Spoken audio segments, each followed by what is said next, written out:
Bismillahirrahmanirrahim. Assalamualaikum warahmatullahi wabarakatuh. Alhamdulillahirabbil alamin wassalatu wassalamu ala sayyidil mursalin wa ala alihi wa sahbihi ajma'in.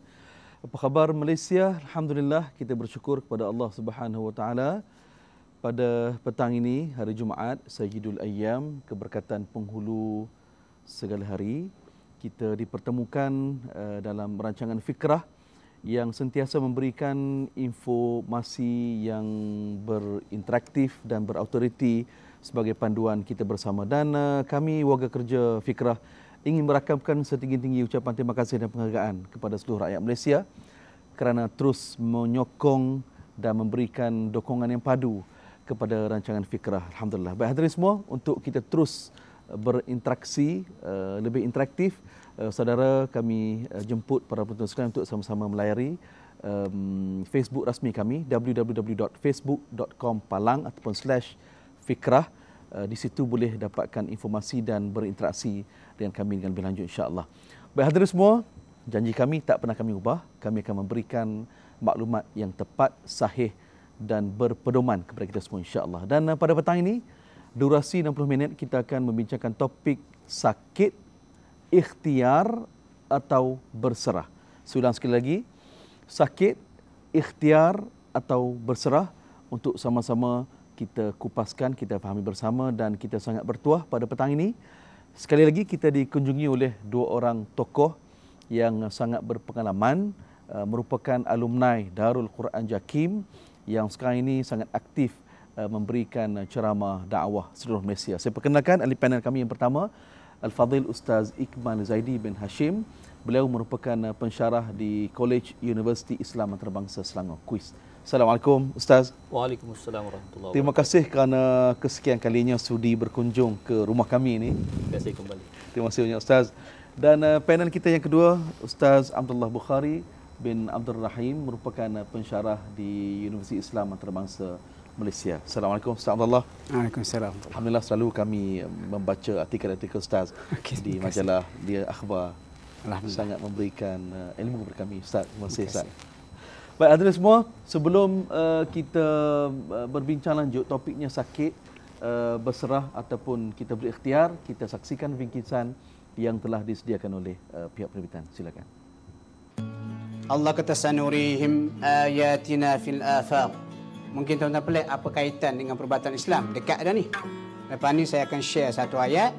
Nak cerita perubatan moden itulah perubatan Islam yang prinsipnya disebut secara terang dalam Al-Quran. Allah kata sanurihim ayatina fil afaq. Kami akan perlihatkan kepada mereka tanda-tanda di ufuk. Wa fi anfusihim, dan juga dalam diri mereka sendiri. Agak-agak doktor di hospital ni dibuat kajian mengenai apa? Tubuh manusia. Wa fi anfusikum afala tubsirun. Ayat sebelum ni kata wa fi anfusihim. Benda tu lah. Jadi kalau kita kata ini perubatan moden, bukan perubatan Islam, salah. Dalam Quran satu ayat sepatah je prinsip dia. Allah kata wa fi anfusikum afala tubsirun. Pada diri kamu sendiri, kenapa kamu tak perhati? Dan benda ni lah diperhatikan oleh Ibn Sina, Ibn Nafis, Ar-Razi dan sebagainya.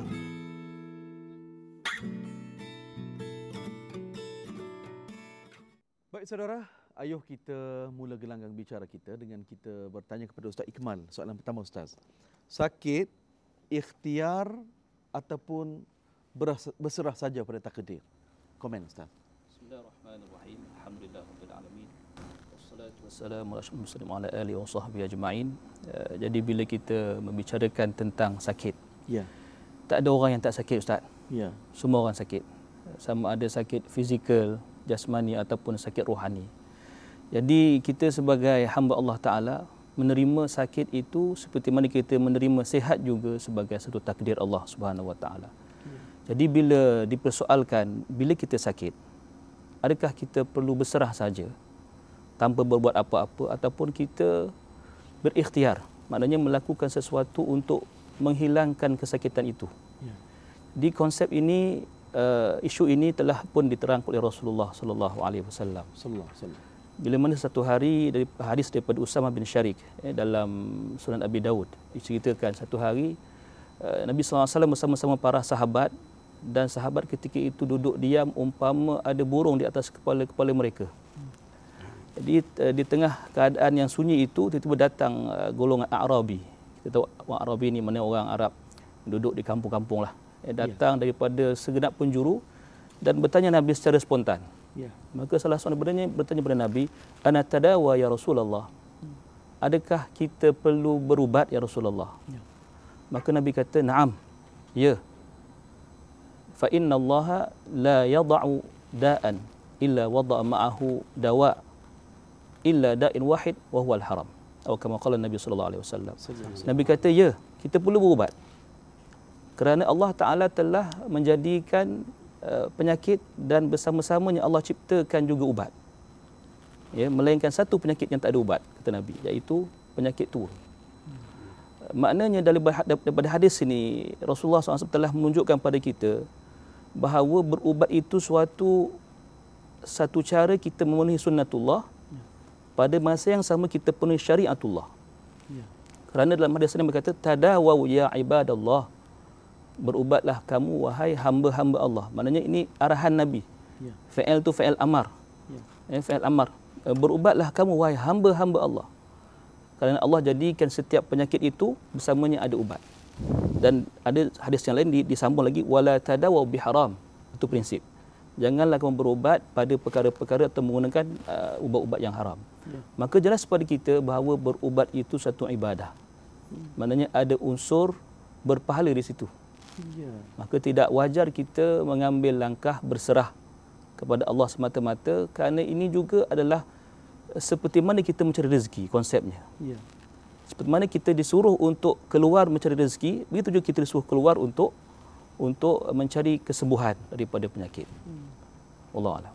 Maknanya Ustaz, bila kita berubat ni, ia adalah arahan daripada Rasulullah SAW dan ia berpahala. Berpahala. Maknanya hadirin yang dirahmati Allah Ta'ala sekalian, alhamdulillah, cantik sekali bukaan gelanggang bicara kita petang ini memberikan kefahaman kepada kita. Rupanya sakit itu adalah ujian daripada Allah, dan bila kita berubat ataupun beri ikhtiar, itu juga merupakan satu unsur ibadah yang memberikan pahala pada kita. Baik, Ustaz Abdullah, mungkin Ustaz boleh kupas sedikit lagi.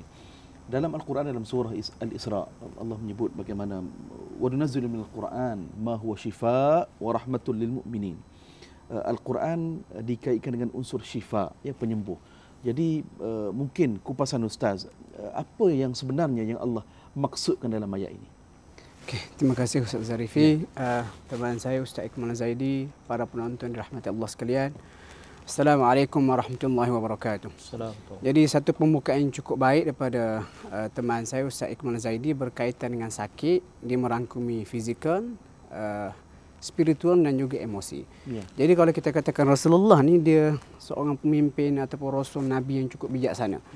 Dalam aspek berkaitan dengan fizikal, Nabi ada nyatakan juga berkaitan dengan berubat. Dan Al-Quran itu sendiri seperti yang dibacakan oleh Ustaz Zarifi tadi, sebenarnya ada, seingat saya ada 4 tempat dalam Al-Quran yang Allah Ta'ala sebut berkaitan dengan syifa, ataupun Al-Quran sepatutnya menjadi penawar.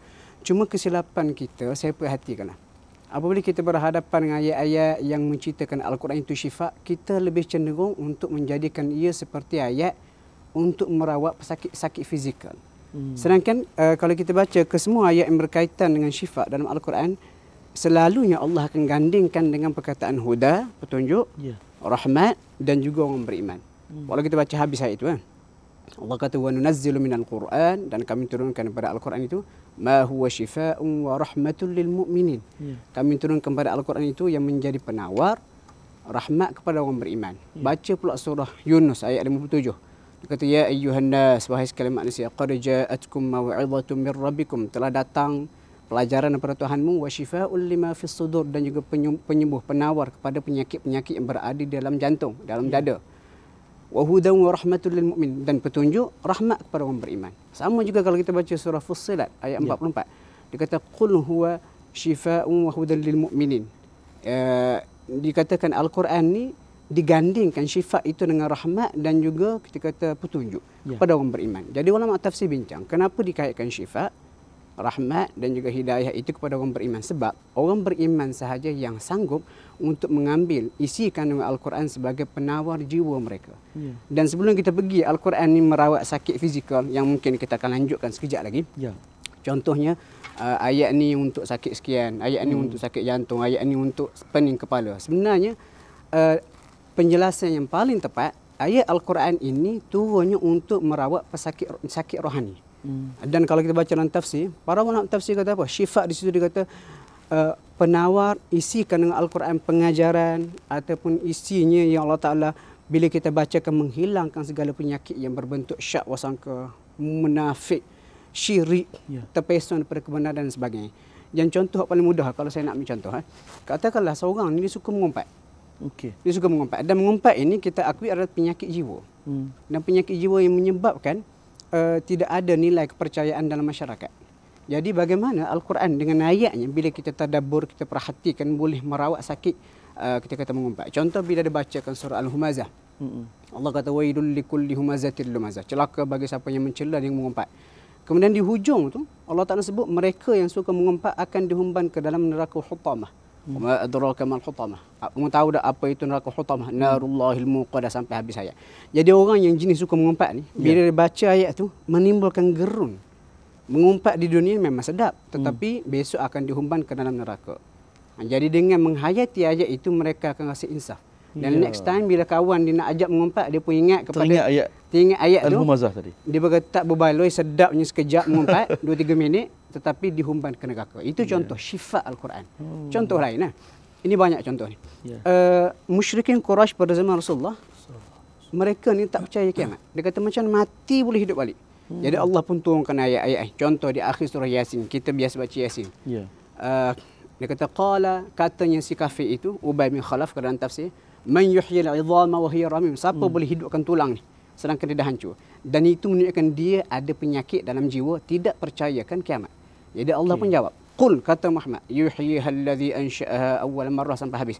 Allah yang menghidupkan tulang ini daripada tiada kepada ada.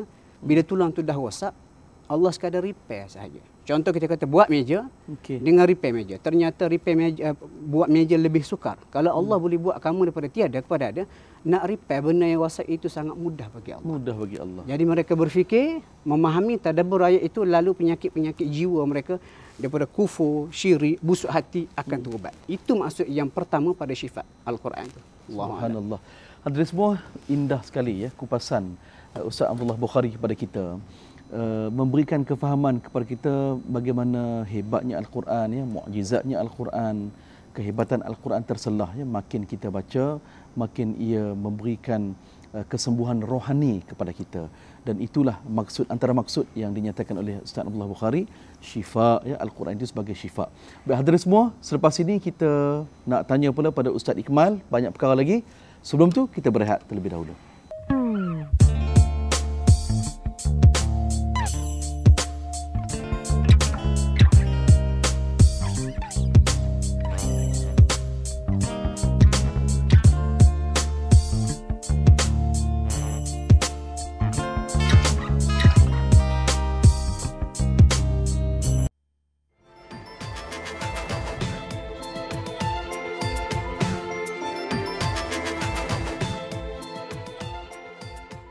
Baik, terima kasih saudara kerana terus kekal setia bersama Fikrah, dan petang ini bermula 6 petang tadi kita membincangkan topik sakit, ikhtiar atau berserah. Jadi ini yang kita nak bincangkan, durasinya 60 minit. Baik, Ustaz Ikmal, bila kita ditimpa musibah, sakit, jadi kadang-kadang untuk Ustaz kita setengah-setengah, kita sebut, kita kata kita nak pergi merawat secara Islam lah, kan, perubatan Islam lah. Jadi mungkin Ustaz boleh beri kefahaman kepada kita. Bila sebut perubatan Islam ni, apa yang sebenarnya kefahaman yang masyarakat kena faham? Dan yang kedua, apakah ciri-ciri ataupun yang masyarakat boleh tahu ini sebenarnya perubatan Islam yang diperakui oleh Islam sebenarnya? Sila Ustaz. Soalan tu baik tu. Soalan yang bagus. Alhamdulillah. Sebab pada hari ini kita lihat masyarakat agak terkeliru, ataupun dikelirukan dengan istilah atau penggunaan istilah Islam itu sendiri. bila digandingkan antara Islam tu kepada perubatan, perubatan Islam, biasanya lebih sinonim pada masyarakat ialah perubatan yang menggunakan bacaan-bacaan Al-Quran, jampi-jampi tertentu, ruqyah-ruqyah, dipanggil ruqyah, ruqyah yang dibacakan oleh perawat. Jadi sebenarnya dia bukan kata salah 1%, ya, tapi sebenarnya boleh diperbetulkan dengan lebih baik. Sebenarnya bila kita kata perubatan Islam, ia adalah seperti mana syumulnya Islam itu, seperti itulah syumulnya perubatan Islam itu sendiri. Maksudnya semua jenis ikhtiar, semua jenis usaha untuk mencari kesembuhan daripada penyakit yang Allah timpakan kepada kita sebagai ujian, yang tidak bercanggah dengan Al-Quran dan Sunnah, yang tidak bercanggah dengan agama, semua jenis ikhtiar. Sama ada kita pergi hospital berjumpa dengan doktor, sama ada kita pergi berjumpa orang yang pandai meruqyah untuk berdoa, semua itu termasuk dalam perubatan Islam. Maka kalau kita pergi ke hospital, itu juga adalah sebahagian daripada perubatan Islam, selagi tidak bercanggah dengan syarak. Seperti tadi contoh saya sebut dalam awal tadi, Nabi sebut wala tadawu biharam. Itu prinsip, maknanya jangan kita gunakan bahan, jangan kita gunakan kaedah yang bercanggah dengan syarak. Maka bila kita kata perubatan Islam, maknanya kita kena lebih luas. Jangan hanya menyempitkan hanya kepada perubatan Islam ruqyah sahaja semata-mata. Maksudnya kita kena pergi jumpa doktor juga, dan kita juga pergi jumpa perawat Islam. Perawat maksudnya perawat yang beramal dengan ruqyah. Baik. Jadi bila kita merujuk kepada isu bagaimana kita nak pastikan sama ada apa yang kita siapa yang kita jumpa ini benar-benar mengamalkan perubatan Islam, ataupun kita katakan perubatan Islam ruqyah, kan? Sebab saya menyentuh yang itulah sebab saya pengamal. Betul. Kan, saya tak sentuhlah bab hospital tu. Betul. Kan? Baik. Kerana dalam hal ini pun sekarang terlalu banyak, Ustaz. Kalau Ustaz Google saja, rawatan Islam, dia akan keluar macam-macam keluar. Macam-macam, dengan laman webnya, dengan gambar macam-macam. Jadi akibatnya masyarakat kita akan terdedah kepada yang benar dan yang sebaliknya. Sebab itu ni suatu isu yang sebenarnya agak serius. Sebab kita sebagai manusia tidak akan sihat selama-lamanya. Betul. Kita akan ada juga masa kita sakit, masa kita tidak tidak keruan, masa kita sedih, kan, masa kita ada masalah macam-macam masalah hidup. Jadi kita akan cari orang yang boleh membantu kita. Betul. Maka di sini letak ujian Allah. Ujian itu bukan pada sakit sahaja, tapi ujian pada cara kita berikhtiar. Betul. Ada dua ujian di situ. Jadi kita kena tengok satu demi satu.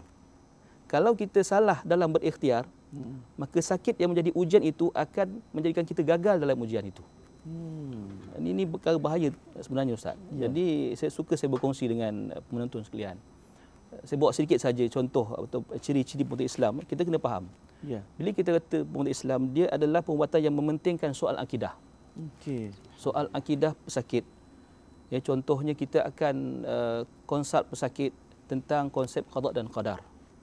Apa yang dia sedang hadapi ini adalah ujian daripada Allah. Jangan salahkan Allah sebagai contoh. Ya. Kemudian tentang prinsip kesembuhan adalah milik mutlak Allah. Itu selalu kita ulang banyak kali pada pesakit. Sembuh tak sembuh itu hak Allah.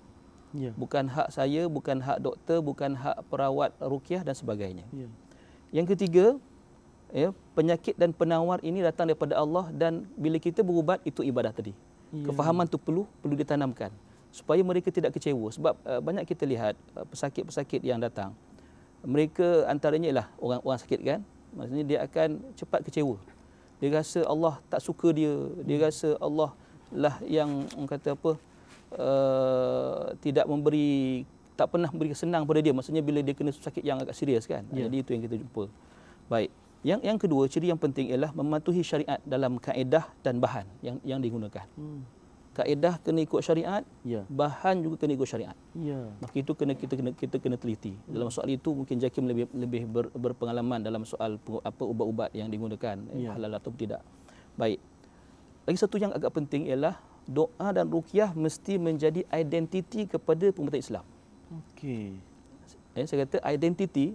Sebab kalau kita, contoh, kita makan ubat tak baca bismillah, Begitulah keadaannya. Kita makan ubat mengharapkan kesembuhan daripada Allah, tapi kita lupa menyebut nama Allah di awal itu. Maka adakah itu ciri ibadah dalam berubat? Maka pada saya ia tidak begitu. Maknanya bila kita berubat, kita kena faham doa dan ruqyah adalah identiti. Maka sama ada kita sendiri berdoa, itu yang afdal sebenarnya. Kita yang sakit, kita minta pada Allah, kita lebih tahu sakit kita macam mana. Seperti mana Nabi Allah Yunus merayu pada Allah, anni masani ad-durr wa anta arhamur rahimin. Dia Nabi Ayub alaihissalam, Nabi Ayub yang sakit, minta pada Allah, anni masani ad-durr, aku ditimpa kesusahan, wa anta arhamur rahimin, kau Tuhan yang Maha Pengasih. Maka kita melihat itu sebagai satu contoh bagaimana kita perlu meminta pada Allah Subhanahu Wa Taala. Dan yang terakhir mungkin berkenaan dengan budaya Islam ini ialah konsep ni ialah khidmat sama manusia. Dan kita bertitik tolak daripada hadis Nabi sallallahu alaihi wasallam tentang hakul muslim alal muslim. Hak muslim adalah i'adatul marid. Bila i'adatul marid maknanya kita mengunjungi merawat orang Islam. Itu punca dia. Jadi maknanya bila kita hayati kesemua ciri yang saya sebut tadi, maka kita akan lihat satu keadaan yang sangat indah. Bagaimana Allah Ta'ala jadikan satu takdir yang namanya sakit itu mampu untuk menghubungkan kita dengan Allah dan menghubungkan kita sesama insan, berkhidmat sama manusia. Alhamdulillah, Adris, semua cantik sekali kupasan yang diberikan oleh Ustaz Ikmal tadi. Saya tertarik sangat. Yang pertama, Ustaz Ikmal sebut, bila sebut perubatan ataupun pengubatan Islam ni, janganlah kita sempitkan kefahaman hanya berteraskan doa, ruqyah semata-mata, tetapi apa juga ikhtiar, apa juga usaha yang kita buat tepat mengikut Al-Quran dan Sunnah ataupun yang tidak bercanggah dengan Islam, itulah juga merupakan pengubatan Islam. Jadi sangat istimewa takrif ini dapat memberikan gambaran kepada kita, membuka gambaran dimensi kita, dan ini adalah pandangan daripada Ustaz Ikmal sendiri yang merupakan pengamal perubatan Islam di Malaysia ini. Dan yang kedua, saya sangat tertarik apabila Ustaz Ikmal sebutkan rupanya kaedah, bagaimana kita mencari kaedah merawat itu juga. Ini juga peluang kita untuk meraih pahala setinggi-tingginya daripada Allah Subhanahu Wa Taala. Baik, Ustaz Abdullah, mungkin kita nak mohon Ustaz kita flashback semula pada zaman baginda Rasulullah SAW. Yang pertama, adakah baginda Rasul dan para sahabat ditimpa sakit? Yang pertama. Yang kedua, kalau ada, bagaimana Rasul dan para sahabat merawat sakit tersebut? Sila Ustaz. Okey, terima kasih kepada Ustaz Arifin dan juga Ustaz Ikmal, seterusnya sidang penonton rahmatullah sekalian. Oleh kerana Rasulullah ini seorang manusia biasa, jadi baginda akan jatuh sakit. Kalau tidak, kita jumpalah hadis-hadis yang mana Nabi ketika baginda sakit, dibaca ketiga kun, dihembus ke tangan, kemudian disapu ke seluruh badan. Sama juga kalau Rasulullah ini tidak sakit, mana mungkin Allah Ta'ala akan menurunkan surah Al-Falaq. Surah Al-Falaq itu doa yang diajar untuk merawat sakit-sakit fizikal dan yang rohani. Dan banyak lagi hadis-hadis lain, contohnya Abdullah bin Mas'ud satu hari, kalau tak salah Sunan Abu Daud, dia balik ke rumah. Lepas tu dia dapati isteri dia Zainab memakai macam gelang di tangan, benang. Lepas tu dia tanya apa benda tu, lepas tu kata Zainab, aku sakit mata. Jadi aku pergi jumpa dengan seorang macam bomoh Yahudi. Jadi bomoh Yahudi ni pun pakai kemenangan daripada aku sebagai ikhtiar. Lepas tu Abdullah ibn Mas'ud kata apa? Keluarga aku tidak memerlukan menunaikan syirik seperti ini. Lepas tu dia potong, lepas tu dia kata, aku dengar Nabi ajarkan doa. Kalau kamu sakit, baca doa ini. Adhibil ba'sa rabbana, sampai habis doa tu. Doa cukup popular. Dan ini menunjukkan sakit ini kena kepada semua orang, sehingga kepada Rasulullah sebagai manusia yang paling dicintai Allah sekalipun. Kemudian cerita mengenai sakit, lepas tu berubat. Sebenarnya kalau kita perhatikan di kalangan sahabat Nabi ataupun isteri Rasulullah secara lebih spesifik, Aisyah radhiyallahu anha ummul mukminin antara yang mahir berubat. Dia pandai mencampur aduk herba dan sebagainya. Jadi anak saudara pada Aisyah radhiyallahu anha, siapa? Urwah bin Zubair. Urwah bin Zubair ni anak kepada kakak Aisyah, Asma binti Abu Bakar. Dia kata, wahai makcik, ilmu berkaitan dengan syair Arab dan juga ilmu agama kami tahu, mana kamu ambil. Tapi macam mana makcik boleh tahu banyak sangat ilmu perubatan ni? Jadi katanya Aisyah, Rasulullah diracun di Khaybar. Jadi bila Rasulullah diracun di Khaybar, walaupun selepas diracun, baginda ada berbekam untuk mengeluarkan kesan racun. Tapi kesan tu ada lagi. Dan disebutlah hadis lain, Itu antara sebab yang membawa kepada kewafatnya Rasulullah sallallahu alaihi wasallam. Kesan racun tu. Jadi Aisyah radhiyallahu anha sebagai isteri baginda sering kali didatangi oleh ketika rombongan-rombongan Arab seluruh negeri seluruh tanah Arab membawakan herba-herba tertentu untuk diberikan kepada Rasulullah sebagai satu ikhtiar. Jadi berikutan itu Aisyah duduk campur herba ni, lama kelamaan Aisyah radhiyallahu anha pandai ilmu perubatan. Itu antara satu contoh. Contoh yang kedua, saya ambil sebuah hadis kisah seorang sahabat Nabi, Sa'ad bin Abi Waqqas. Dia mengalami sakit dada. Jadi bila Rasulullah pergi ziarah dia, Rasulullah pegang dada dia, Rasulullah kata, kamu ni memang tengah sakit. Pergi jumpa dengan Al-Harith bin Kaladah. Nama dia Al-Harith bin Kaladah. Dan ulama berbincanglah sama ada Al-Harith bin Kaladah ini masuk Islam ataupun tidak. Jadi bila jumpa dengan Al-Harith bin Kaladah, dia ambil kurma ajwah Madinah, dikisar bersama dengan biji, lalu disuapkan kepada sahabat Nabi tadi. Jadi ulama bincang siapa Al-Harith bin Kaladah, sehingga Rasulullah walaupun baginda ni kata puncak wahyu, tapi bila sakit fizikal baginda suruh pergi jumpa dengan Al-Harith bin Kaladah. Ini menunjukkan Al-Harith bin Kaladah sebagai seorang doktor memang diiktiraf oleh Rasulullah.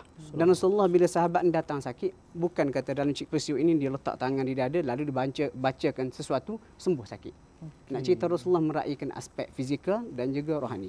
Rupanya Al-Harith bin Kaladah memang terkenal di kalangan orang Arab jahiliyah sebagai doktor yang belajar sampai ke kalau kita baca dalam sirah hidup dia belajar sampai ke Jandai Sabur. Jandai Sabur ni di sebuah tempat di Farsi. Kemudian kalau saya boleh contoh yang ketiga dalam masa yang terbatas ni, ada seorang lagi sahabat Nabi namanya Dimad. Dia ni berasal Dimad Al-Azdi, sebuah tempat di Yaman.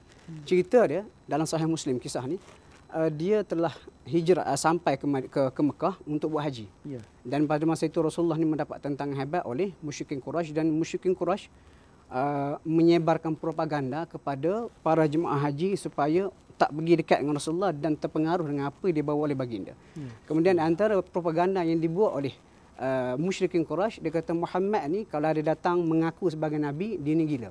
Jadi Dimad Al-Azdi ni seorang doktor, tabib. Bila dengar Rasulullah ni didakwa sebagai gila, dia pun pergi jumpa dengan Nabi. Dia kata, aku memang ada belajar ilmu perubatan dan aku ada kelebihan boleh merawat sakit gila. Itu nak cerita, dia pun doktor. Kemudian Nabi tanya, dah habis kamu cakap? Dia kata, dah habis. Nabi pun mulakan bicara. Nabi baca, innal hamdalillah nahmaduhu wa nasta'inuh, sampai habis. Itu daripada khutbah hajah. Bila Dimad dengar khutbah hajah, lafaz itu yang begitu cantik yang dibacakan Rasulullah, Dimad terpesona. Dia pun suruh Nabi ulang sampai 3 kali. Bila Nabi ulang sampai 3 kali, dia kata, Muhammad, aku pergi merata tempat, aku dengar cakap syair, penyair, cakap bomoh, cakap orang cilik pandai, tapi aku tak pernah dengar kata-kata yang sebegini indah. Akhirnya Dimad memeluk Islam. Subhanallah. Jadi itu 3 contoh lah kalau saya boleh berikan. Aisyah radhiyallahu anha, Al-Harith bin Kaladah dan juga Dimad Al-Azdi, yang menunjukkan Rasulullah ni memang ataupun Islam meraihkan doktor fizikal dan bukan penruqyah semata-mata. Maknanya Ustaz, yang Dimad tadi dia boleh merawat sakit gila. Maknanya sakit, kita kata pakar psikiatri lah kot barangkali. Boleh lah. Ataupun dikatakan dalam hadis macam orang Arab dia percaya sakit gila ni kerana gangguan jin. Aspek itulah. Ya, alhamdulillah. Baik, hadirin semua, perbincangan kita makin menarik ya. Dan banyak lagi perkara kita nak bincang selepas ini. Sekarang ni kita rehat terlebih dahulu.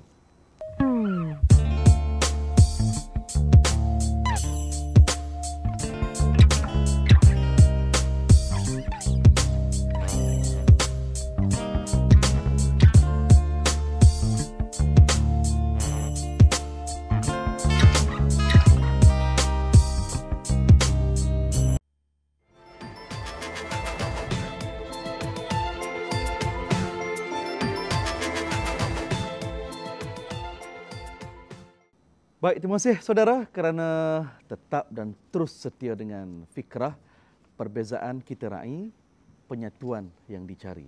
Petang ini kita masih bincang topik iaitulah sakit, ikhtiar ataupun berserah sahaja kepada takdir. Baik, Ustaz Iqbal, mungkin Ustaz boleh detailkan kepada kami, para penonton, apakah bentuk-bentuk kita sebut sebagai penyelewengan lah, ataupun salah guna yang dilakukan oleh segelintir pihak. Yang buat kerja ni tak ramai, segelintir saja. Tetapi dia cepat viral, dia cepat meresap masuk, dipegang oleh masyarakat. Sila Ustaz.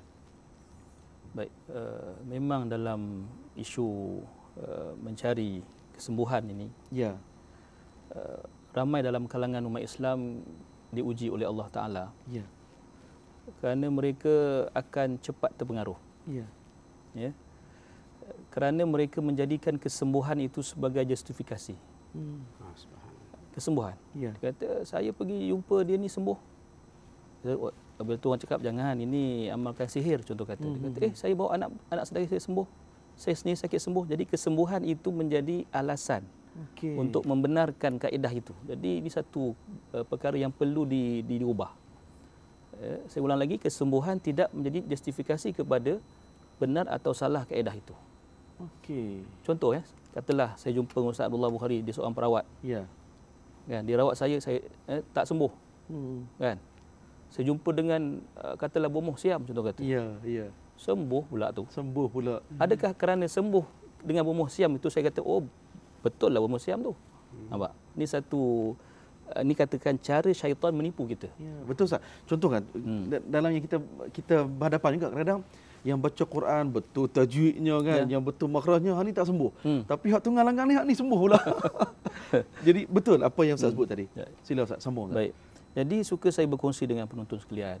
Kita perlu berhati-hati. Tadi saya kata Allah uji kita bukan pada sakit itu sahaja, tapi pada ikhtiar kita. Maka jangan mudah terpengaruh dengan dakwah, dengan kempen-kempen di internet, promosi yang hebat, iklan yang hebat. Ya, banyak kalau kita tengok di tepi jalan banyak kan. Betul. Jadi antara perkara yang paling penting dalam isu ini ialah contoh segala pengubatan yang bersifat spiritual yang tidak Islamik. Ya. Ya, dan selalunya dia berkaitan dengan sihir. Okey.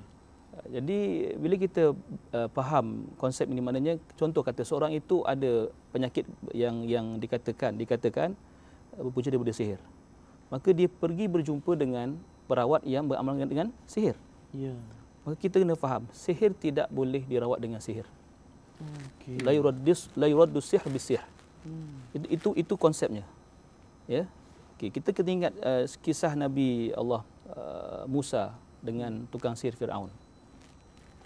Apabila tukang sihir Firaun tengok Nabi Musa berjaya membuktikan kemukjizatan tongkat itu dan yang telah menewaskan sihir mereka, ada tak dalam kalangan tukang sihir Nabi Firaun itu mengaku, oh inilah sihir yang paling hebat daripada kami? Tak ada. Tak ada. Mereka faulqiya saharatu sajidin. Mereka terus sujud. Kerana mereka faham yang Nabi Musa bawa itu bukan sihir. Bukan sihir. Sebab mereka adalah pakar sihir di Mesir. Sebenarnya yang Nabi Musa bawa ni bukan sihir. Maka senang fahamnya sihir lawannya dengan mukjizat. Okey. Bukan dengan sihir. Maka mukjizat yang ada pada kita sekarang ialah Al-Quranul Karim. Maka senang fahamnya, jangan pergi berjumpa dengan mereka yang beramal dengan sihir. Ya. Baik. Yang kedua, isu pergantungan kepada makhluk halus. Pergantungan pada jin. Ada macam-macam istilah tuan-tuan hari ini, istilah perewang, istilah pendamping, istilah khadam. Ya. Maka Allah jadikan kita manusia, ya, Allah muliakan kita, walaqad karramna bani Adam. Allah telah muliakan kita, maka tidak perlu kita minta kepada makhluk halus. Kan? Wa annahu kana rijalun minal insi ya'uduni birijalin minal jinni fazaduhum rahaqa. Bila ada golongan manusia yang minta tolong kepada jin, jin akan bertambah istilahnya kurang ajar. Bertambah sombong, bertambah bongkak, ya. Baik. Yang ketiga, pembacaan jampi serapah yang berunsur syirik. Okey. Jadi masalah orang kita ialah bila dia dengar orang jampi bunyi Arab sikit, Ustaz Abdullah. Bunyi Arab sikit cukuplah. Oh. Kan? Ustaz lah tu. Quran. Quran. Ada contoh? Tak ada contoh lah. Tapi maknanya bila kita tanya surah apa ya? Ayat apa ya? Tak tahulah Ustaz, bunyi Arab dia kata. Bunyi. Jadi ini yang menyebabkan mereka sering tertipu. Betul. Ya. Okey, baik.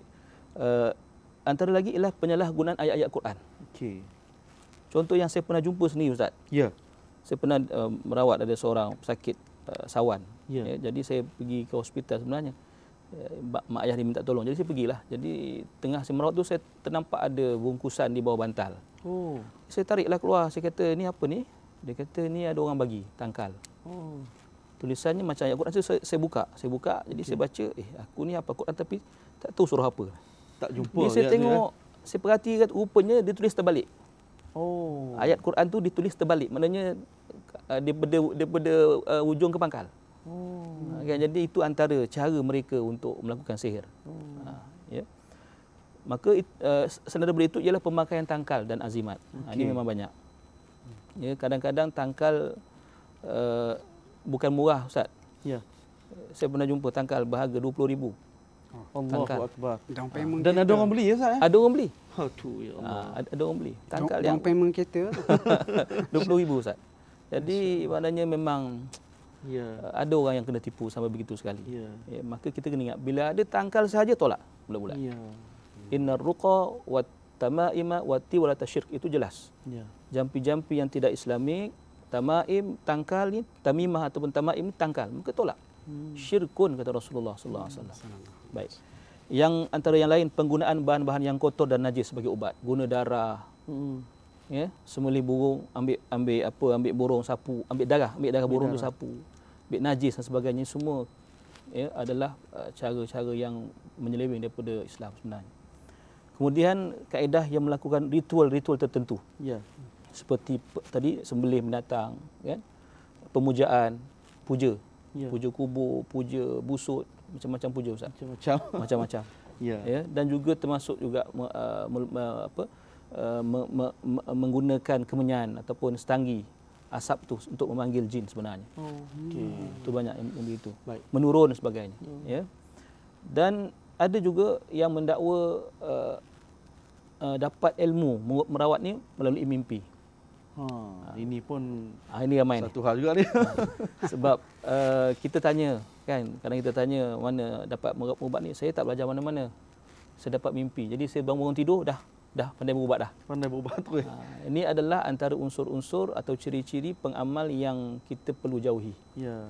Ustaz, satu lagi Ustaz, kalau kadang-kadang contoh dah bila pesakit ni jumpa perawat, tak sampai seminit lepas scan lah, urusannya scan tak sampai seminit dia kata ni saka ni.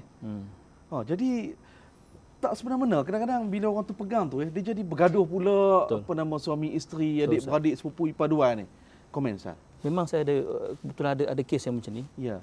Sehingga si anak tidak sanggup untuk pulang beraya. Ya Allah. Tak balik beraya di kampung, mak dah terlantar ni. Kerana takut mak transfer saka dekat dia. Saka tadilah. Ya Allah. Ini sangat bahaya, Ustaz. Sebab itu kami di Darul Syifa, orang kata istilahnya pantang lah. Ya.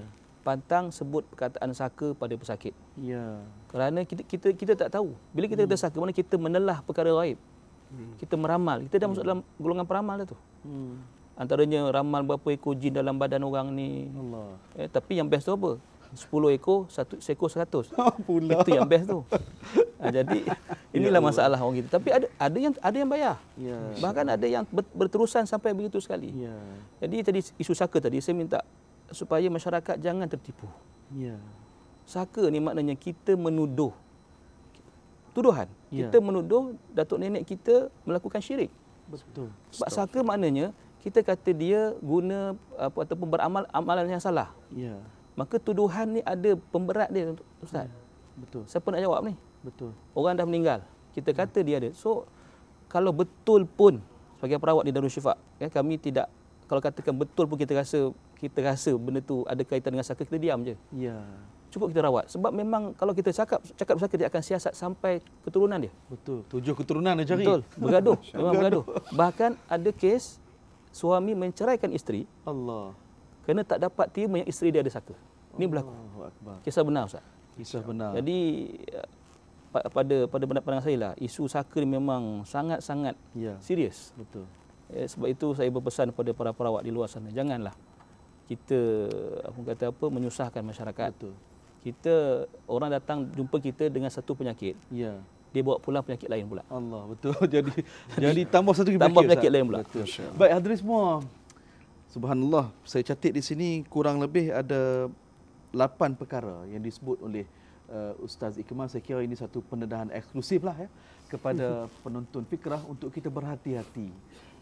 Selepas ini kita mengambil iktibar, yang paling penting ialah kita carilah ya perawat-perawat Islam yang betul-betul fiqh ataupun yang dipercayai, yang kita tahu mereka ini adalah seorang yang berakhlak dan beramal dengan Islam, dan kita berdoa kepada Allah Subhanahu Wa Taala.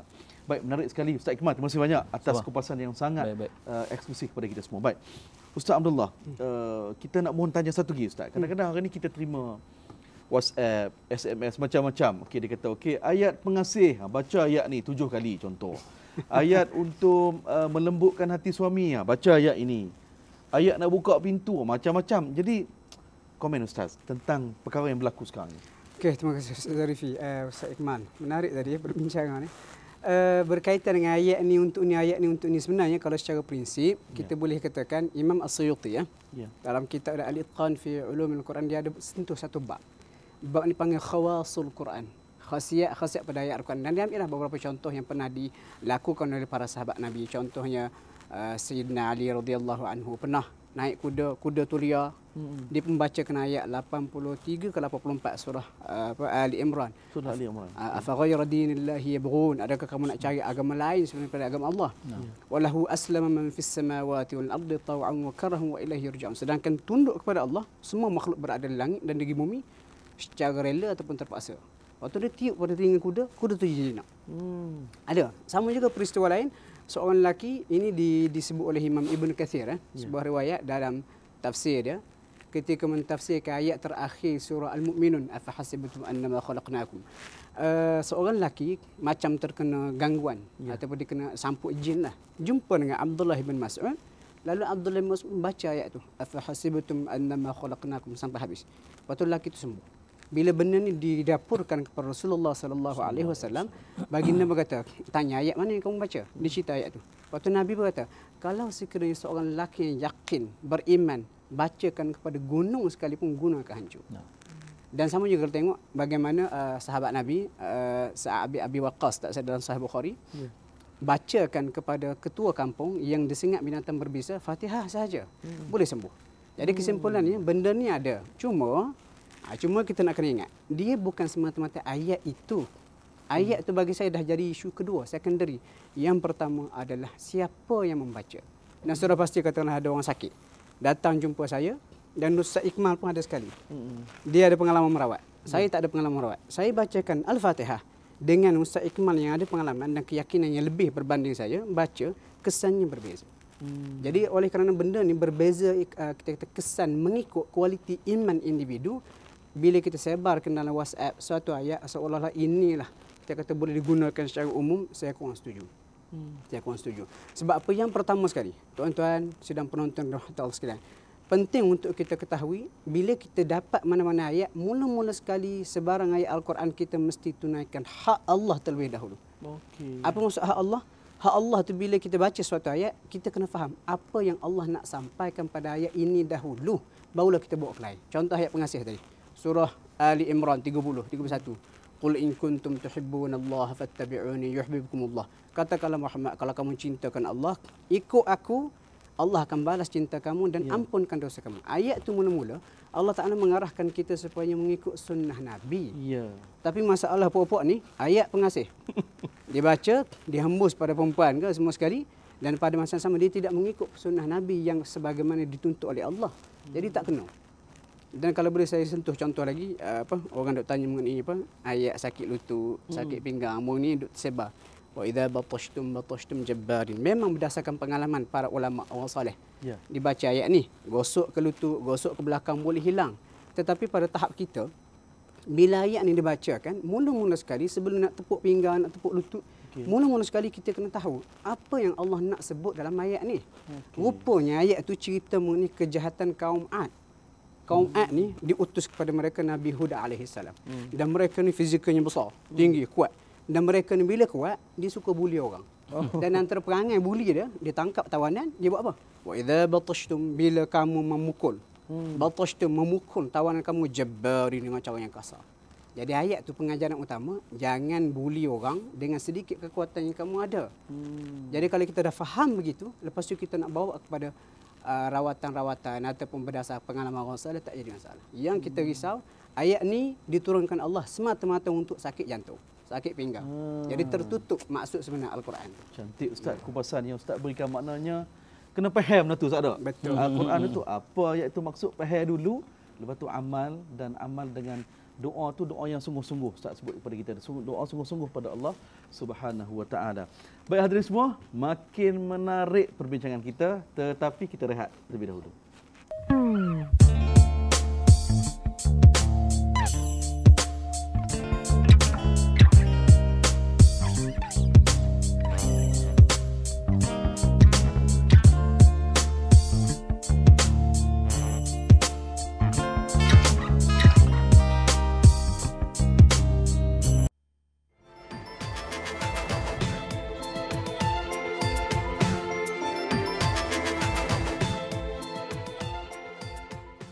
Baik, terima kasih saudara kerana terus kekal setia bersama Fikrah. Kita telah pun berada di blok yang terakhir program Fikrah pada petang ini. Topik kita bincang sakit, ikhtiar ataupun berserah.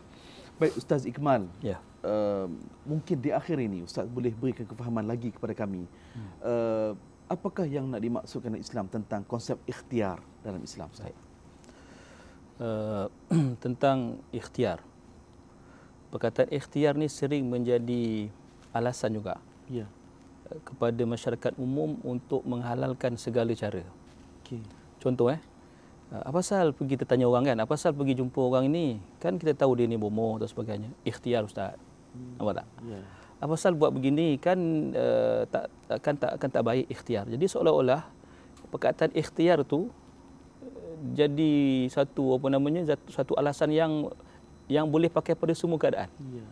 Jadi ini yang masyarakat kena faham, dan inilah sebenarnya yang kita nak masyarakat faham, bahawa ikhtiar itu sendiri adalah ujian daripada Allah dan Allah melihat ikhtiar itu. Ya. Jadi bila Nabi SAW jadikan berubat itu suatu ibadah, maka pastilah Nabi ada isyarat-isyarat tentangnya. Dan tadi kita dah lihat yang Ustaz Abdullah Bukhari sebut panjang lebar tadi, macam mana Nabi SAW dalam sepanjang hidup baginda mencontohkan kepada kita tentang perkara-perkara itu. Ya. Dan Nabi sebut dalam hadis yang lain, saya ambil sikit ya. Silakan. Shifa'ukum fi thalathah, dalam hadis Bukhari. Shifa'ukum fi thalathah,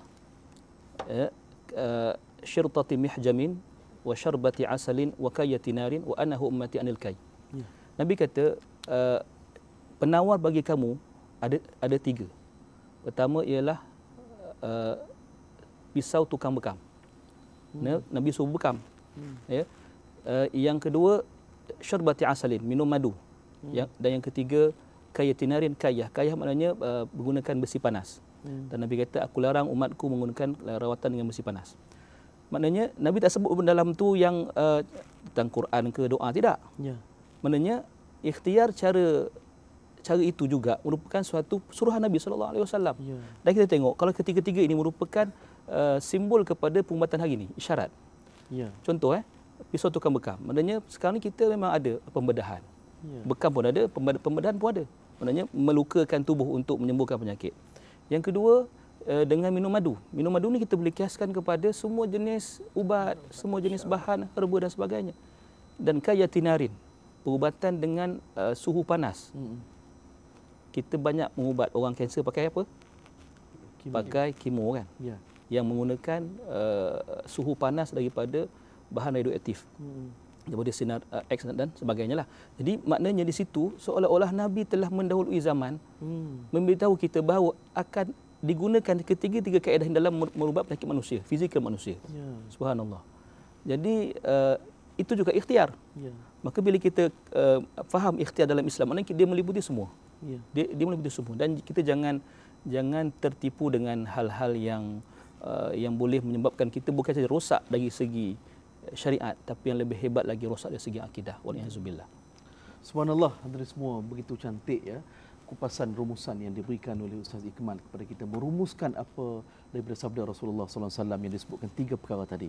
Baik, Ustaz Abdullah, kesimpulan kita, sakit, ikhtiar atau berserah? Jawapannya Ustaz.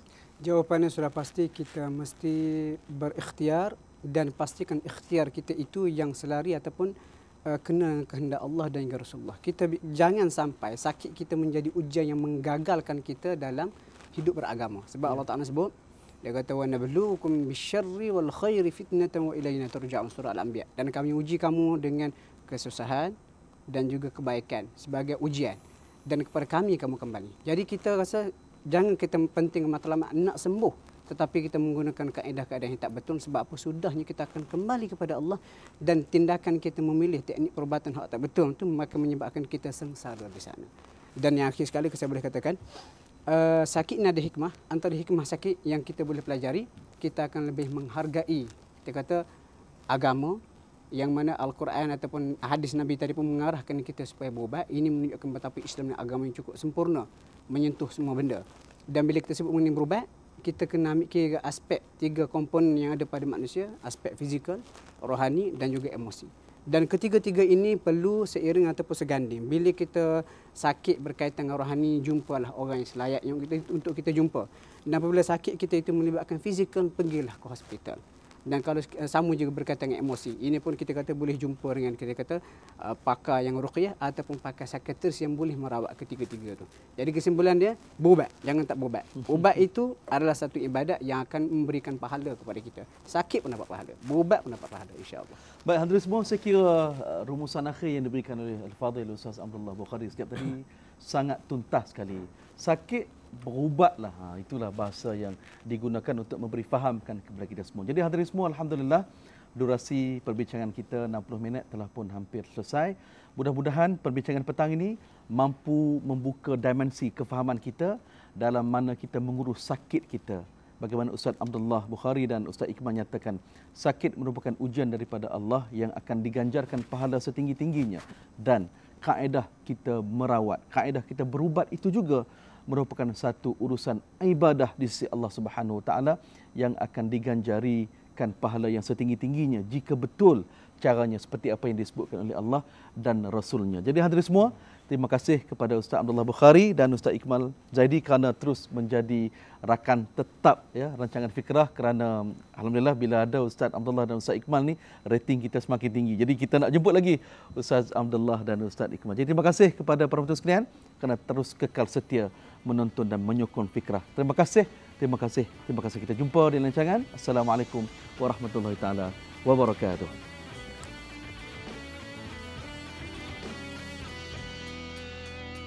Hai Jibril, perkenankan aku melintasi dimensi waktumu untuk meraih dirimu.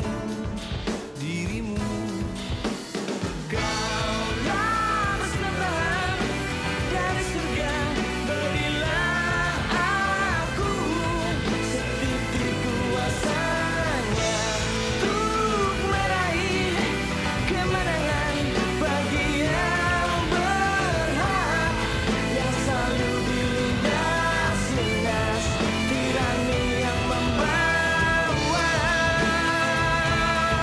namanya.